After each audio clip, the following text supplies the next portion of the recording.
ఏండో ఉన్నారా? ఉంటే ఒకసారి ఎలా చూసేయండి. నేను మీ ఎటుగట్టమ్మనండి. Welcome back to my channel. ఇవాళ అయితే సింపుల్గా 20 మినిట్స్లో ఆలు కుర్మా ఎలా చేయాలో చూపించేస్తాను, వచ్చేయండి. ముందైతే బంగాళదుంపల్ని 2 ముక్కలుగా కోసుకుని బాగా ఉడికించుకోవాలండి. బాగా మెత్తగా కాకుండా మీడియంలో ఉడికేలా చూసుకోవాలండి. ఆ తర్వాత అయితే తొక్కలన్నీ తీసేసుకుని బంగాళదుంప ముక్కల్ని అయితే పక్కకైతే పెట్టేసుకోవాలి. ఇప్పుడైతే వాటిని పెద్దగా ఉన్నాయని నేనైతే చిన్న చిన్న ముక్కలు చేసుకుంటున్నానండి. మీకు ఆ సైజే కావాలి అనుకుంటే అలా కూడా వేసేసుకోవచ్చు. ఇంకా వాటిని అయితే అలా కట్ చేసేసుకున్న తర్వాత ఇప్పుడైతే బాండీ పెట్టి ఆయిల్ వేసి, ఆయిల్ కాగాక ముందుగా కట్ చేసి పెట్టుకున్న పచ్చిమిర్చి, ఆనియన్స్ ఇంకా టమాటాలు వేసి బాగా ఫ్రై అవనివ్వాలండి. బాగా ఫ్రై అవనివ్వాలి.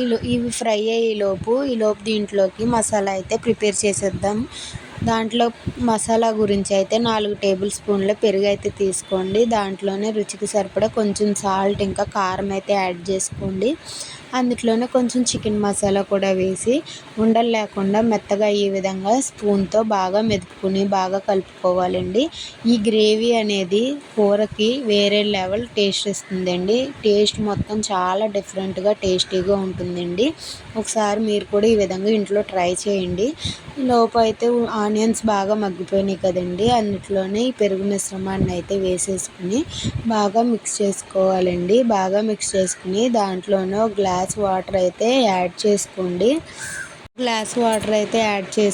యాడ్ చేసుకున్నాక దాంట్లోనే కొంచెం సాల్ట్ ఇంకా కారం కూడా వేసుకోండి. ముందు పెరుగులో సాల్ట్ కలిపాం కదండి, రుచి చూసుకుని ఒకసారి అడ్జస్ట్ చేసుకుని అయితే వేసుకోండి.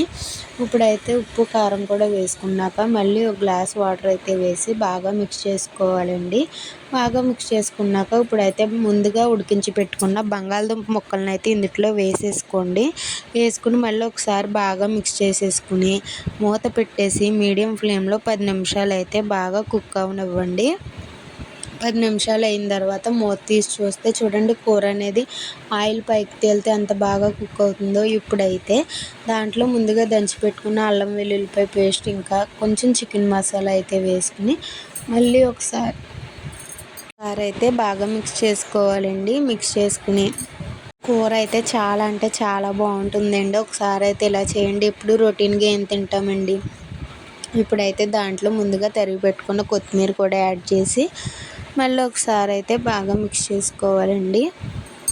ఇప్పుడు బాగా మిక్స్ చేసుకున్న తర్వాత ఇంకా మూత పెట్టేసి ఇంకా లాస్ట్ 10 మినిట్స్ అయితే కుక్ అవుతాయి. కూర అయితే చాలా అంటే చాలా టేస్టీగా ఉంటుందండి. చూసారా ఎంత బాగా కుక్ అవుతుందో? చూస్తుంటేనే నోరు ఊరుతుంది కదండి. ఒకసారి మీరు కూడా ట్రై చేసి ఎలాగుందో కామెంట్ సెక్షన్లో కామెంట్ అయితే చేసేయండి. వీడియో నచ్చినట్లయితే సబ్స్క్రైబ్ అయితే చేసుకోండి.